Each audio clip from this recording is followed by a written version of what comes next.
Hello friends, welcome to my channel literature with Jaysura classes. कैसे हैं आप सब?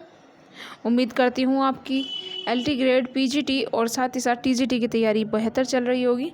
आज जो हमारा टॉपिक है वो आपके लिए काफ़ी हेल्पफुल है, क्योंकि इस टॉपिक के ज़रिए आपके एलटी ग्रेड, टीजीटी, पीजीटी तीनों के ही जो सिलेबस है वो डिस्कस होने वाला है। ठीक है। वर्ड्सवर्थ, विलियम वर्ड्सवर्थ के बारे में जैसे आप सभी जानते हैं, ये हमारे सभी तीनों ही परीक्षाओं में है, ज़्यादातर परीक्षाओं में ये होते ही हैं। रोमांटिक पीरियड से बिलोंग करते थे। इनके बारे में मैं आपको बता दूं, इन्होंने एक पोएम लिखी थी, टिंटर्न एबे, जो आज हमारा टॉपिक है टिंटर्न एबे, वो इन्होंने लिखी थी। और ये एक विज़िट की थी इन्होंने। टिंटर्न एबे जो था ये एक मठ था वहाँ की, और उसी के बारे में अब ये यहाँ पर डिस्कस करते हैं। जब ये पहले घूमने गए थे, वे गए थे 1793 में, दूसरी बार घूमने गए थे 98 में, और तीसरी बार 1841 में। तो ये 3 विजिट इनकी वहाँ की हुई थी। जब ये वाया नदी के पास में घूमने गए थे तो इन्होंने लिखी थी, इन्होंने ये पोएम लिखी थी उस दौरान। ठीक है। इसका जो फुल टाइटल है वो है lines composed a few miles above Tintern Abbey on revisiting the banks of the Wye during a tour 13 July 1798। ठीक है। ये इसका टाइटल है पूरा। आपको इसके बारे में पता होना चाहिए। इसके बारे में कई बार पूछा जा चुका है कि पूरा टाइटल क्या है। आपको चीज़ों को तोड़कर या तीन पार्ट में डिवाइड करके आपसे पूछा जा सकता है। क्वेश्चंस कई तरीके से बन जाते हैं। ठीक है। जैसे कि कब लिखी थी, उसमें टाइटल में डेट पूछ ले तो 7 जुलाई 13 1798। ये इनकी सेकंड विजिट के दौरान इन्होंने लिखी थी। दूसरी बात, अगर आपने ये चैनल सब्सक्राइब नहीं किया है तो सब्सक्राइब कर दीजिए और साथ ही साथ बेल आइकन भी दबा दीजिए, क्योंकि हमारी परीक्षाएं 2022 में आने वाली है और उनके लिए आप अभी से तैयारी कर दीजिए, जिससे कि आपका जो कोर्स है, सिलेबस है, वो जल्दी से कवर हो सके। ठीक है दोस्तों, तो इसके बारे में हम जब बात कर रहे थे, इसकी फुल टाइटल के बारे में, वो आपको पता चल गया। और उसके बाद में आपको बताया मैंने कि ये इन्होंने 3 विजिट की थी वहाँ पर। कब कब की थी? 1793, 1798 और 1841। 1841 में तीसरी बार गए थे वहाँ पर। ठीक है। ये अपनी बहन के साथ, डोरोथी के साथ वहाँ पर जाते थे, और इन्होंने टिंटर्न एबे में डोरोथी को एड्रेस भी किया है।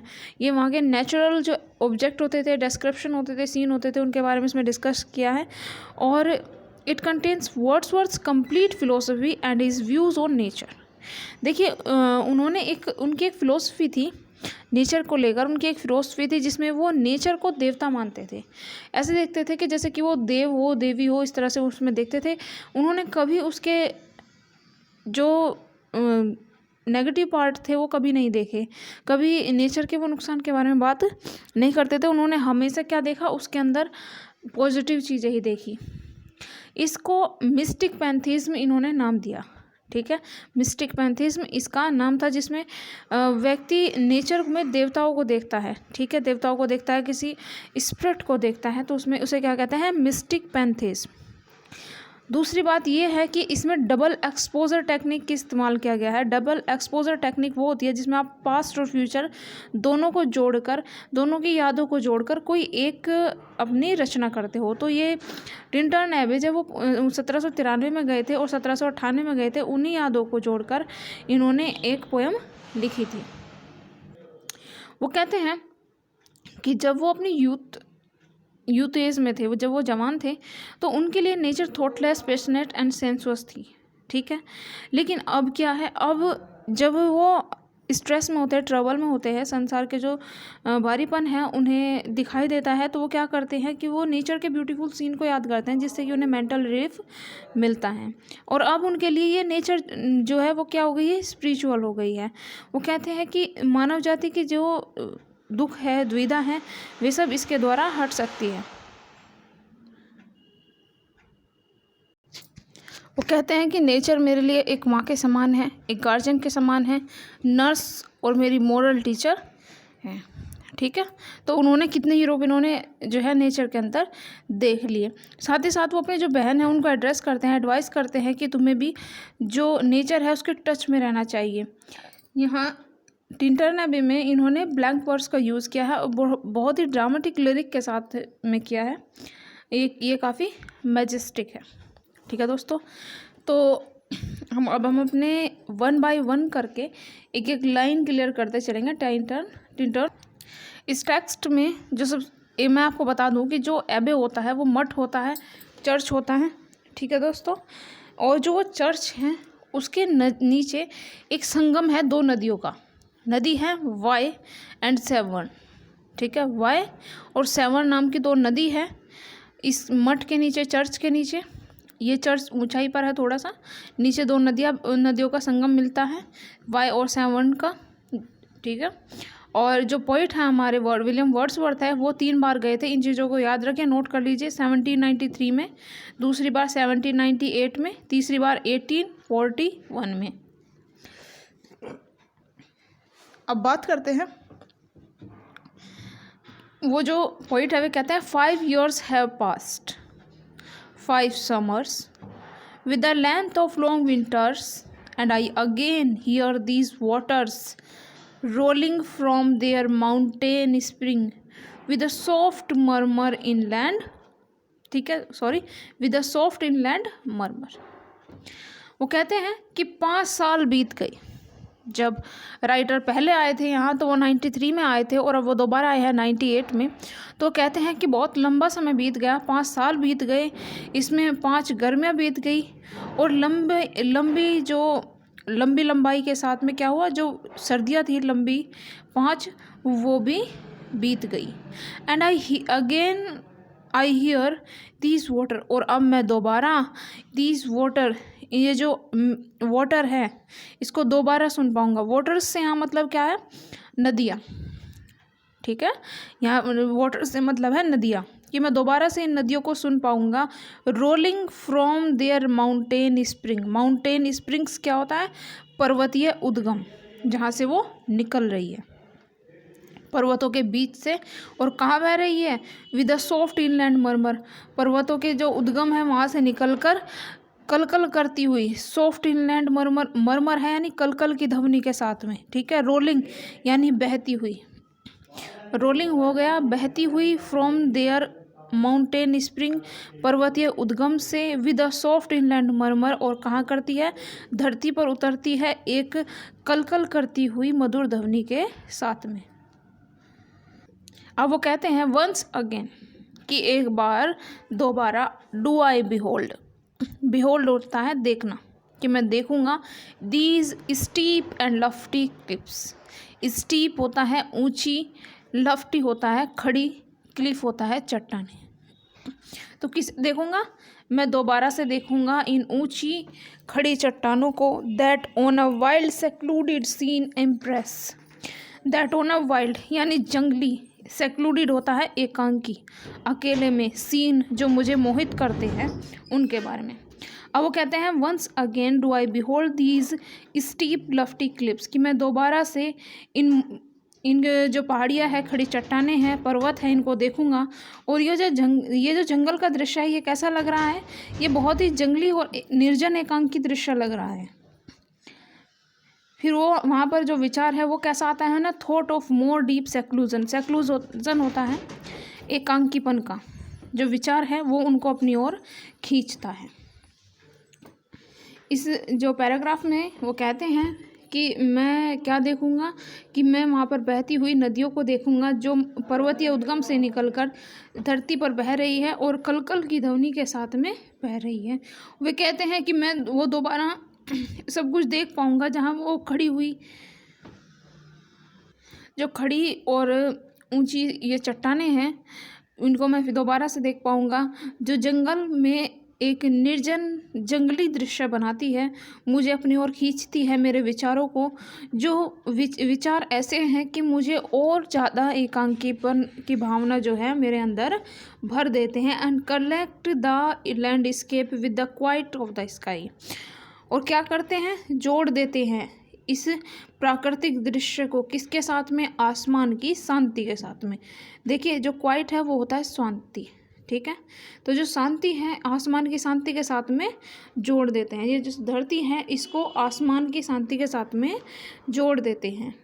द डे इज़ कम, कि वो दिन आ चुका है। व्हेन आई अगेन रिपोज, जब रिपोज होता है रेस्ट करना, ठीक है, आराम करना। जब मैं दोबारा आराम करूँगा, हियर अंडर दिस डार्क सैकमोर, सैकमोर होता है अंजीर का पेड़, ठीक है। हियर यहाँ, इस गहरे अंजीर के पेड़ के नीचे मैं दोबारा से रिपोज करूँगा, रेस्ट करूँगा, एंड व्यू, और देखूँगा these plots of cottage ground, ये जो प्लॉट्स हैं कॉटेज ग्राउंड के, इनको मैं दोबारा देखूँगा। कॉटेज होता है जो कुटिया होती है, उसका जो आसपास का जो एरिया होता है उसे कॉटेज ग्राउंड बोलते हैं, ठीक है। कुटिया के जो आसपास जो जगह होती है उसे हम कॉटेज ग्राउंड बोलते हैं। और प्लॉट्स यानी वहाँ पर जो खेती हुई है, ठीक है। जैसे कि गांव वाले जो होते हैं वो अपने कुटिया के पास में छोटे छोटे भाग में क्या करते हैं, वो कुछ फल सब्जी जो है उगा लेते हैं। उन चीज़ों को मैं दोबारा देखूँगा, उन कॉटेज ग्राउंड्स के प्लॉट को मैं दोबारा से देखूँगा। These orchard Tufts, orchard Tufts होगा, ऑर्चार्ड होता है पेड़, फलों के पेड़, टफ्ट यानी लदे हुए, जो उनके तने होते हैं उनको कहते हैं कि ये जो फलों से लदे हुए पेड़ है ना, मैं इनको दोबारा से देखूँगा। विच एट दिस सीज़न, जो इस मौसम में, with their unripe fruit are clad in one green hue, unripe होता है बिना पके हुए, अभी कच्चे फलों के बारे में बात कर रहे हैं, तो कह रहे हैं कि विद देयर अनराइप फ्रूट, की उनके अनपके फलों को देखूंगा, एंड आर क्लेड, क्लेड यानी रंगा होना या पहना होना, ठीक है। किसी चीज़ ने क्या कर रखा है, पहन ले, तो उसे क्या कहते हैं, क्लेड कहते हैं। इन वन ग्रीन ह्यू, ह्यू होता है रंग, ठीक है। और क्या क्या क्या है वे पेड़ कैसे, फल कैसे लग रहे हैं, पेड़ कैसे लग रहे हैं, जैसे कि उन्होंने कोई हरा रंग ओढ़ लिया हो, ठीक है। जैसे कि हरा रंग ओढ़ लिया हो, पहन लिया हो उन्होंने हरा रंग, वो इस तरह के दिखाई दे रहे हैं। देखिए, जब कच्चे फल होते हैं तो उनका हरा रंग होता है, और जो पेड़ होते हैं उनका भी हरा रंग होता है, पेड़ की जो पत्ती टहनी होती है उनका भी हरा रंग होता है। तो कहता है कि ऐसा लग रहा है कि जो ऑर्चार्ड के टफ्ट्स है, ऑर्चार्ड जो फलों के पेड़ हैं, ये ऐसे दिखाई दे रहा है जैसे कि इन्होंने हरा रंग ओढ़ लिया हो, हरा रंग पहन लिया हो, एंड लॉस देम सेल्व्स, और अपने आप को खो दिया हो, मिड ग्रोव एंड क्रॉप्सिस, ठीक है। मिड ग्रोव होता है, मिड होता है बीच में, मिड होता है बीच में, ग्रोव होता है पेड़ों के झुंड, और कॉप्सिस होता है छोटी शाखाएं, कि जो इन पेड़ों के ऊपर छोटी शाखाएं हैं और जो पेड़ों के झुंड हैं, इनके बीच में ऐसा लगता है कि वे खो गए हो। देखिए, जब बहुत सारे पेड़ एक जगह, फलों के पेड़ आपस में मिले होते हैं, तो ऐसा लगता है कि वो सब आपस में खो गए हों, उनकी पहचान करना मुश्किल हो गया हो। जब फलों के पेड़ों के जो बाग होते हैं वो आपस में इतने गहरे तरीके से मिल जाते हैं कि उनमें अलग करना थोड़ा मुश्किल नज़र आता है, वो सब एक ही नज़र आते हैं, ठीक है। तो क्या लगता है कि जैसे कि कोई एक ही रंग पूरे बगीचे में, पूरे बाग में एक ही रंग बिखेर दिया हो। जो उनकी टहनियाँ हैं, जो उनकी टहनियाँ हैं क्रॉप्सिस है, और जो ग्रेव है, पेड़ों के जो झुंड है उनके बीच वो खो गए हैं, ठीक है। यानी पूरा का पूरा जो बाग है वो एक ही रंग में रंग गया है। वंस अगेन, और दोबारा से एक बार फिर, I see these hedgerows, hedgerows होता है छोटी छोटी झाड़ियाँ जो होती हैं, जंगली झाड़ियाँ होती हैं, उनको कहा गया है हेज रोज। जो झाड़ी की पंक्तियाँ है, हेज होता है झाड़ी, रोज होता है पंक्तियाँ, कि मैं इन झाड़ी की पंक्तियों को दोबारा से देख पाऊँगा। हार्डली हेज रोज, मुश्किल से ही वो झाड़ी की पंक्तियाँ लग रही थी, ऐसा लग रहा था। Lines, little lines of sportive would run wild, कैसा लग रहा था, जैसे छोटी छोटी लाइन्स, जो पंक्तियाँ थी वो स्पोर्टिव वुड रन वाइल्ड, कि वो क्या कर रहे थे, वो ऐसा लग रहा था स्पोर्टिव यानी खेल रही हो, वुड यानी वो जो वुड होता है, जो जंगल है, वो क्या कर रहा हो, वो उनकी लकड़ियाँ आपस में खेल रही हो, और इस तरह से खेलते खेलते वो जंगली हो गई हो, ठीक है। मतलब कहने का मतलब ये है कि झाड़ियाँ जो है आपस में उलझी हुई हैं, ऐसा लग रहा है कि वो पंक्तियाँ ना रह गई हो, वे आपस में उलझ गई हो, खेल रही हो एक दूसरे के साथ में। दीज पेस्ट्रल फार्म्स, अब वो कहते हैं दीज पेस्ट्रल फार्म्स, और जो ये पेस्ट्रल देहाती फार्म्स है, खेत है, जो देहाती खेत है, ये green to the very door, very door होता है जब बीज से वो निकलते हैं, ठीक है। बीज से निकलते हैं तो वो जो देहाती खेत होते हैं वहाँ कोई बीज डाला जाए तो कैसा होगा, जब शुरू शुरू में वे पौधे उनमें से बीज में से निकलेंगे तो वो कैसा रंग लगता है, green to the very door, शुरू शुरू में हरे रहते हैं, ठीक है। And wreath of smoke, wreath होता है छल्ले, स्मोक होता है धुएं के, ठीक है। तो क्या है, धुएं के छल्ले, सेंट अप, ऊपर उठ रहे हैं, इन साइलेंस, एकांकी और शांति में से ऊपर उठ रहे हैं, फ्रॉम एमंग दीज ट्रीज। देखिए जो राइटर है अब वो खड़े हैं टिंटन एबे के पास में खड़े हैं और वो उन्हें दिख रहा है कि आगे जंगल में बीच से कहीं धुआं उठ रहा है, धुएं के छल्ले नज़र आ रहे हैं, शांति में पेड़ों के बीच से जो धुएं के छल्ले हैं वे ऊपर उठ रहे हैं। तो अब वो अनुमान लगाते हैं कि शायद यहाँ कुछ है, विद सम अनसर्टेन नोटिस, कि यहाँ कुछ अनिश्चित सा है, कुछ नोटिस है कि मतलब कुछ तो यहाँ बात है जो ये छल्ले उठ रहे हैं, क्योंकि आग तो जब ही लगेगी ना जब वहाँ कुछ हो रहा हो या किसी ने जलाई हो, ठीक है। अब वो दो अंदाजे लगाते हैं इस बात के लेकर, वो कहते हैं as might seem of vagrant dwellers in the household woods, ठीक है। वो कहता है कि ऐसा हो सकता है कि जो वैग्रेंट ड्वेलर्स होते हैं, वैग्रेंट ड्वेलर्स उन्हें बोलते हैं खाना बदोश जो बंजारे होते हैं, जंगलों में घूमते रहते हैं, तो वो यहाँ पर ठहरे हुए हों अपने हाउसलेस वुड्स में, यानी बिना घरों के जंगलों में। हाउसलेस वुड्स कहाँ है, क्योंकि वो जंगलों में ही घूमते रहते हैं, उनके अपने घर नहीं होते, वो जंगल से ही एक जंगल से दूसरे जंगल घूमते रहते हैं, तो खाने की तलाश में, भोजन की तलाश में घूमते रहते हैं। तो उन्हें कहा है कि खाना बदोश जो बंजारे हैं उन्होंने हो सकता है कि ये आग लगाई हो, वो यहाँ ठहरे हुए हो, या फिर और ऑफ सम हर्मिट्स के, ऐसा भी हो सकता है कि किसी हर्मिट की केव हो, यहाँ पर किसी संत की गुफा हो, ठीक।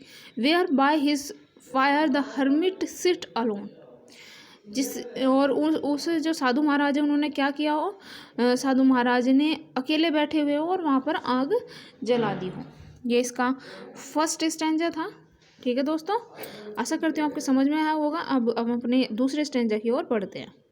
सेकेंड स्टैंजा में वे कहते हैं these ब्यूटियस forms draw a long absence, वो कहते हैं कि ये जो सुंदर प्रकृति के दृश्य हैं, अब वो कहते हैं दीज ब्यूटियस फॉर्म्स, और ये जो सुंदर दृश्य है प्रकृति के, द्रो अ लॉन्ग एब्सेंस, हालांकि मैं इनसे लंबे समय से अनुपस्थित रहा, लॉन्ग एब्सेंस यानी एब्सेंस अनुपस्थित रहा, लॉन्ग यानी लंबे समय से अनुपस्थित रहा, have not been to me as a landscape to a blind man's eye, have not been to me as is a landscape to a blind man size, लेकिन ऐसा नहीं था कि मेरे लिए यह किसी अंधे की आँख का प्रकृति का दृश्य हो।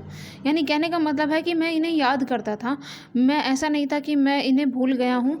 ये जो प्रकृति के दृश्य है, सुंदर दृश्य है प्रकृति के, मैं उनसे लंबे समय तक दूर रहा, लेकिन मैं उन्हें भूला भी नहीं था, जैसे कि ये किसी अंधे की आँख का दृश्य हो। बट किंतु प्राय इन लोनली रूम्स, कि जब मैं अकेला अपने कमरों में होता था, एंड मिड द डिन of towns and cities, mid यानी बीच में, द डिन होता है शोर, ऑफ सिटीज़ एंड टाउन्स, ठीक है, जो शहरों का, कस्बों का जो शोर था उनके बीच में जब मैं अपने कमरों में होता था, अकेले कमरों में होता था, आई हैव ओव्ड टू दैम, ओव्ड होता है याद करना, ठीक है, आई हैव ओव्ड टू दैम यानी मैं इन चीज़ों को याद करता था, इन प्रकृति के दृश्यों को याद करता था, इन आवर्स ऑफ वियरीनेस, उन थका देने वाले पलों में मैं याद किया करता था, थका देने वाले पलों में, वियरीनेस होता है थकाऊ, ठीक है, तो थका देने वाले पलों में मैं याद करता था, सेंसेशन स्वीट, ठीक है, और सेंसेशन स्वीट्स का मतलब ये है, ये जो एक तरह से जो ये भावना थी, ये मैंने इसको महसूस किया था,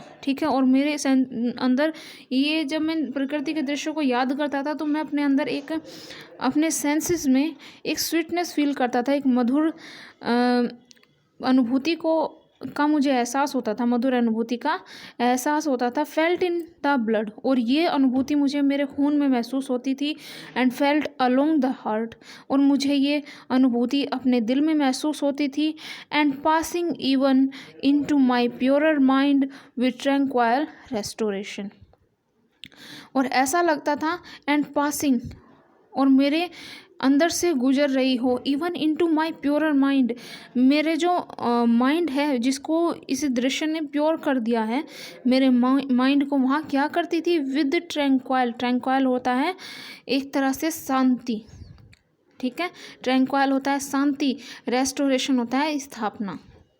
तो मेरे शुद्ध जो माइंड है, जो पवित्र मेरा मस्तिष्क है, इसके बीच से गुजरकर मेरे दिलो दिमाग में वो क्या करती थी, शांति की स्थापना कर देती थी।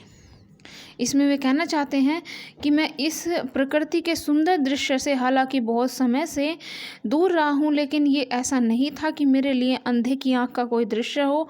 मैं प्राय जब अकेले कमरों में इस सिटी के और टाउन के जो शोर शराबों के बीच में बैठा होता था, मैं इन चीज़ों को याद किया करता था अपने थका देने वाले पलों में, और ऐसा लगता था कि मेरे अंदर मेरे सेंसेस में एक स्वीटनेस की भावना अंदर आ जाती थी, मेरे मन को एक मधुर अनुभूति का एहसास होता था, और ये अनुभूति मेरे खून में साथ ही साथ मेरे दिल में मुझे महसूस होती थी, और ऐसा लगता था कि ये मेरे जो मस्तिष्क है, प्योर मस्तिष्क है मेरा, उससे गुजर कर वहाँ किसी शांति की स्थापना कर दी हो। ऐसा लगता था कि वहाँ पर जो है इसने शांति की स्थापना कर दी हो। फीलिंग टू ऑफ अनरिमेम्बर्ड प्लेजर, ठीक है, भावनाएं वो जो अनरिमेम्बर्ड प्लेजर देती हो, यानी भूली हुई खुशियों का एहसास कराते थे, उनके बारे में बता रहे हैं। सच परहैप्स, जो किसी के लिए एज हैव नो स्लाइट और ट्राइवल इन्फ्लुएंसेस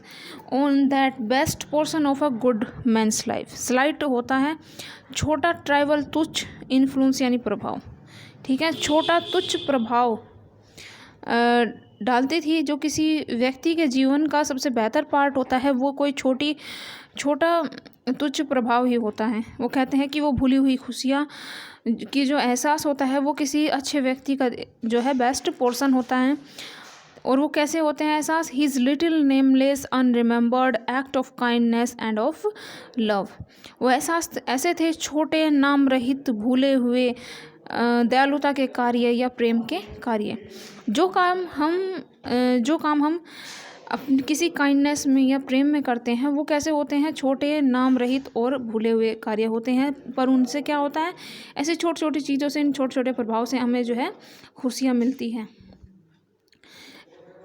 अब कहते हैं नोर लेस, और ये कम नहीं है, आई ट्रस्ट, मैं विश्वास करता हूँ, टू दैम, उन पर, I may have owed another gift of aspect more sublime, कि मुझे ऑफ्ड होता है प्राप्त करना या मिला है, अनदर गिफ्ट दूसरा तोहफा, ऑफ एस्पेक्ट मोर सबलाइम, जो एक उच्च प्रकार का है। कि इसमें कोई नोट लेस, ये कोई कम नहीं है, कि मैं विश्वास करता हूँ मुझे प्रकृति से एक बहुत बेहतरीन उच्च प्रकार का तोहफा मिला है, द ब्लेस्ड मूड। और वो क्या है, वो आशीर्वाद के रूप में मिला हुआ मेरा स्वभाव, वो मूड है, ठीक है, in which the burden of the mystery. और उससे क्या होता है, जो आशीर्वाद स्वरूप भी जो मूड है मेरा, उसमें क्या होता है, जो ये मिस्ट्री है, रहस्य है, उसका जो बोझ है, बर्डन होता है बोझ, मिस्ट्री होता है रहस्य, जो जीवन के रहस्यों का बोझ है। In which the heavy and the weary weight, उसका जो भारी और थका देने वाला वेट होता है, हैवी होता है भारी, वियरी होता है थका देने वाला, वेट होता है बोझ, ठीक है, of all this unintelligible world, इस सारे अज्ञानी संसार का, ठीक है, अनइंटेलिजिबल होता है अज्ञानी, वर्ल्ड होता है संसार, ठीक है। तो जो इस अज्ञानी संसार का रहस्य का जो बोझ है,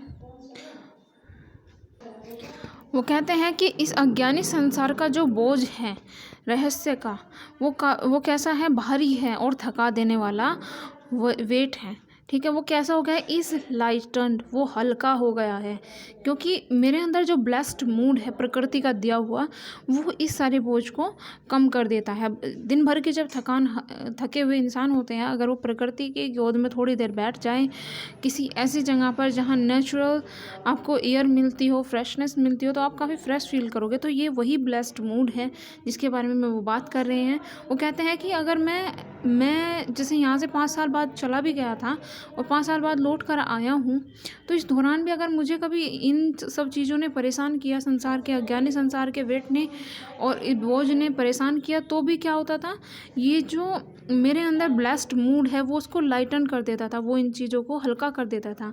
the serene, that serene, serene होता है शांत, दैट श्रीन, शांत एंड ब्लेस्ड, आशीर्वाद रूपी जो ये मेरा मूड है, इन विच द अफेक्शंस, भावनाएं, जेंटली, धीरे से, लीड अस ऑन, ले जाती है। देखिए, जब ये ब्लेस्ड मूड हमारे अंदर आ जाता है तो हमारे अंदर जो भावनाएं होती है वो हमें धीरे से ले जाती है। कहाँ ले जाती है? Until the breath of this corporal frame, breath यानी जो सांस है, until the breath of the this corporal frame का मतलब है कि जो ये कॉर्पोरल फ्रेम है ना, हमारा शरीर है, इसकी अंतिम सांस, and even the motion of our human blood. वो कहते हैं कि जो मेरे मानवीय खून में जो गति है ऑलमोस्ट सस्पेंडेड, जब तक ख़त्म नहीं हो जाती, जब तक मेरे वो कहते हैं कि जब तक ये इस शरीर में सांसें बाकी है, जब तक इस खून में गति बाकी है, जब तक ये ख़त्म नहीं हो जाती, मेरे अंदर ये शांत और आशीर्वाद रूपी मूड बहता रहेगा। फिर कहते हैं we are laid asleep in body, laid asleep यानी सोते हुए भाग में, ठीक है, हम लेटे हुए हैं इस शरीर के सोते हुए भाग में, and become a living soul, और अब हम क्या बन जाएंगे? एक जीवंत आत्मा बन जाएंगे।